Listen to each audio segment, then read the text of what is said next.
We all know that I'm the #1 source for NFL picks on YouTube. We all know that. We all know the first year I did these picks, my success rate was an astounding 82%. We all know last year I did these picks, my success rate was an astounding 93%. And we all know this year I'm going to go even higher.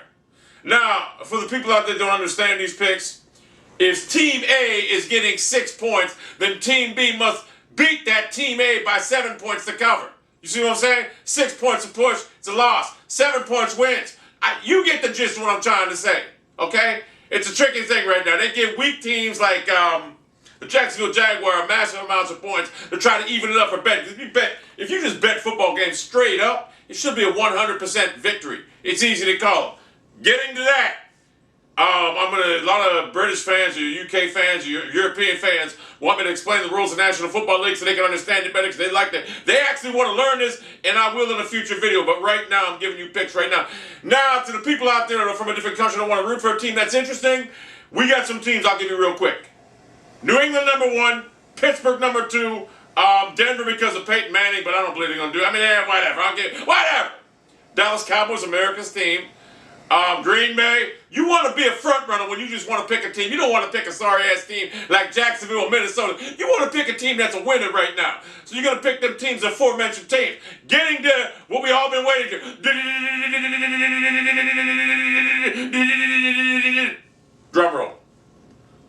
You know, if your dumbass can do that, I wouldn't have to do that, you dumbass. All right. Here we go. Now. 9-5. What is 9-5? That's Thursday. Or no, Wednesday. God damn. The New York Giants giving, here we go right now. The New York Giants giving the Dallas Cowboys 4 points. New York Giants, a lot of people are going to say, well, you know, they're on a high, this and that, Super Bowl victory, this and that. They might have a letdown. They ain't having no letdown. Home opener at home against Big D. They're going to cover the spread. They're going to cover that 4 points. Take the Giants, giving the 4 points. Chicago Bears giving the Indianapolis Colts 9.5. Guess what? Give them 20. Take the Bears, giving the 9.5 at Chicago. Philadelphia giving at home to Cleveland. Cleveland's at home, giving the Cleveland Browns 8 points. Let me tell you something. This is my upset special week, and I know people are going to sit there and say I'm a homer, this and that, because that's my team. Believe me, the Browns will definitely cover it. Take the Browns, they'll definitely cover it. But I'm picking the Browns to win outright. I'm going to tell you why. Because the Browns right now are a lot better than people give them credit for. I don't know why these national pundits are picking them to go like 2 wins. Get the fuck out of here. That's a fact. Guaranteed success right here. At New York Jets, they're giving Buffalo 3. How the fuck is Buffalo a 3-point under? Obviously, they're on the road with the New York Jets. New York Jets ain't scored a touchdown all preseason 1 and whatever. Take the Bills. They're going to roll Big D. Big D don't scare nobody offensively. You got a lot of turmoil over New York Jets. You got a lot of turmoil over there right now. We got Sanchez right now, the incumbent starter, and we got Timothy Tebow, who can run with his shirt off in the rainstorm like that wasn't planned. Get the fuck out of here, Tebow. You just want attention. That's why you went to New York. And guess what? You suck at being a quarterback. You know it. I know it. The whole NFL knows it, especially Merrill Hodge. That being said, take the Bills with the 3 points. Easy victory. New Orleans Saints. What do they call that? Whatever that, Bathgate? Not Bathgate, but whatever. Fucking Bountygate. New Orleans Saints. At New Orleans Saints. Giving the Washington Redskins with their rookie shiny QB, RG3, 9 points. You might as well give him 20. RG3 ain't gonna last the season. This ain't no whack Texas Southwest Conference. You ain't gonna do what you did over there. And by the way, Brandon Whedon beat you, Andrew Luck, and who else was that one? Matt Barkley, was it? He beat all 3 of them. Ryan Tannehill, that's what it was. He beat them all. Except for Matt Barkley didn't play him. But he would have if they played him. It's a fact. So, take the Saints. I mean, come on, Drew Brees. They're going to be very volatile over there, knowing that their fucking head coach is sitting on the sidelines, knowing that Jonathan Vilma's not playing. Believe me, they're going to be ready for this game. Especially what happened with the goddamn Hurricane Isaac, whatever. New England, giving 6 at Tennessee. Kind of find that funny because I think New England's going to roll that team after the disappointment they had last year when Wes Welker dropped the fucking go-ahead touchdown or whatever. They dropped the pass that sealed the goddamn game. Take New England to roll this team. New England's defense a lot better. Tennessee ain't going to do shit against that. The defense right now in New England, that was a weak point the last couple of years. Guess what? It's gigging better. Getting better. So take the Patriots to cover. At Minnesota, They're giving 4. They are. They're giving. I was looking. They're giving 4 to somebody. They're giving 4 to Jacksonville. Guess what? Take the Vikings to roll that team. Christian Ponder is going to have a field day over that. I forget the guy's name over there in Jacksonville. I don't even know his name. Whatever. The guy in Jacksonville is fucking horrible. Whatever. Houston at home giving 12 to the Miami Dolphins. Give them 30. Ryan Tannehill, you ain't gonna see nothing like no NFL defense until you see week 1 against goddamn Houston Texans, who got a hell of a fucking defense right now. They gonna confuse the fuck out of you. You got no receivers right now. You're in the rebuilding stages, man. I'm not gonna sell you short. I'm not gonna close the book on you right now, but you guys are gonna take a severe beating. You got no receivers. You got no left hand. All right. Detroit at home giving 8 to the St. Louis Rams. Now this is a tricky one right now. I like the Lions to win the game, but I like the Rams with the 8 points. Believe me when I tell you, for some reason, Jeff Fisher ain't going to field no goddamn dummies over there. I like the St. Louis Rams to win with that 8-point spread. But I like the Lions outright. But we ain't playing outright now. We're going with the point spread. Atlanta, -3 at Kansas City. Now here's a tricky game right now. Atlanta's giving KC at home 3 points. Romeo Crennel right now, ain't no goddamn way. I'm taking the Chiefs right now to win that game. They're going to beat the goddamn Falcons. All right. Where we at? I can't even... Oh.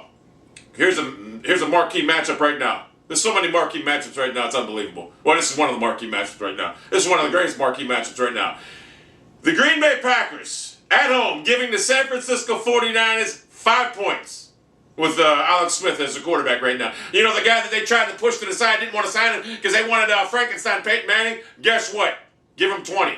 I like the Packers in that game big. Believe me when I tell you, I like it big. At home opener, this and that. Disappointing loss to the Giants last year in the playoffs. Yeah, I like the Packers big. Carolina at Tampa Bay. Carolina's giving the home Buccaneers 2.5 points. Now, they don't have Mike Oscar no more. No, they don't. They don't have Derek Burks either. I like the Carolina Panthers right now. There's going to be no freshman jinx or sophomore jinx for Cam Newton. He's going to dominate. I like the Carolina Panthers to cover that. Seattle at Arizona. Seattle's giving Arizona 2.5 points. I like Seattle with Russell Wilson, a small version of Russell Wilson, who is a small quarterback. I like Seattle to beat that team outright and cover the 2.5 points. Denver, bro, here's a marquee matchup right here. At Denver, you got the Pittsburgh Steelers, right? This may be the last home game. This may be the last game of the year for Peyton Manning. Let me tell you something right now. I'm not a Steeler fan, but I can recognize when something happens. They got beat by Tim Tebow last year in the playoffs. By Tim fucking Tebow. They're going to get the revenge at Denver at Mile High. I know Ryan Clark can't play because of the Mile High syndrome or whatever. I like the Steelers to go in their Big Ben. I like them to put a beat down. I mean, it's going to be a high-scoring game because it's going to be a good game. I don't know. I'm going to say something like 27-14. The Steelers are high-scoring, whatever. For the Steelers, yeah, 27-14. The Steelers are going to get their fucking revenge. Mike Tomlin ain't going to let them beat them again, man. No fucking way. This may be Peyton Manning's last game, because I'm going to tell you right now, the Steelers are coming for blood. However, that being said, I don't look for the Steelers to have a great year this year. I really don't. 9-7 at best. I look for 9-7 to win that AFC North. The Monday night games. For some reason, we got 2 Monday night games. Okay, at Baltimore, Joe Flacco, the greatest quarterback ever now, is giving Cincinnati 6 points. I suspect we're going to have a sophomore jinx for the young Andy Dalton and the Cincinnati Bengals. Now, they got a good defense. Good defense, but I like the Ravens in that game. The Ravens got a nice offense right now. They got Ray Rice, they got some receivers, and Flacco's playing better ball, so I like the Baltimore Ravens cover that point spread. The real Cleveland Browns, whatever some people say, whatever. And the second Monday night game, who really gives a shit right now, unless Phillip Rivers has a good year, but the Oakland Raiders, who got Carson Palmer in the center. If Carson Palmer could come back like he was in 2004, you might have a chance. But anyway, the Oakland Raiders right now, at home, are getting 1 point against Phillip Rivers and the San Diego Chargers. Now, I'm taking the San Diego Chargers right now because I think Phillip Rivers right now is going to will that team to victory. I think it's going to be something like a 27-20 game. And I think Palmer's going to throw some picks. I don't know if he's going to have a great start to the season. Those are my picks for this week number 1 in the NFL right now. And like I said, the NFL right now is the greatest season. It's the greatest sporting. Look, baseball, you might as well just can it after September 1st. Cancel the season August 1st, start the playoffs, get it all done. Because once September 1st or the first game of the season rolls around, no one gives a fuck about baseball. Football is the greatest sport on earth. It's better than MMA. It's better than any other sport out there. And I love MMA, but football, there ain't nothing like the smell of the crisp ball there and the fucking cold 48 degrees out right now, the leaf. You gotta love it. Those are the picks for this week's. Number 1 picks right now. From the moneymaker. The moneymaker. I guarantee you guys a success rate. The first week, I'm guaranteeing you 13 wins. Right now. Right here. If I could do any better than my first 2 years, I'd be a fucking I'd be fucking, what's his name? Jimmy the Greek. I'd be Freddie Edelstein's fucking father. That's how great I'd be. Remember Freddie Edelstein, ESPN? Well, my source is close to me. You know that guy? He'd be like, my source is close to me. Yeah, that guy. Whatever.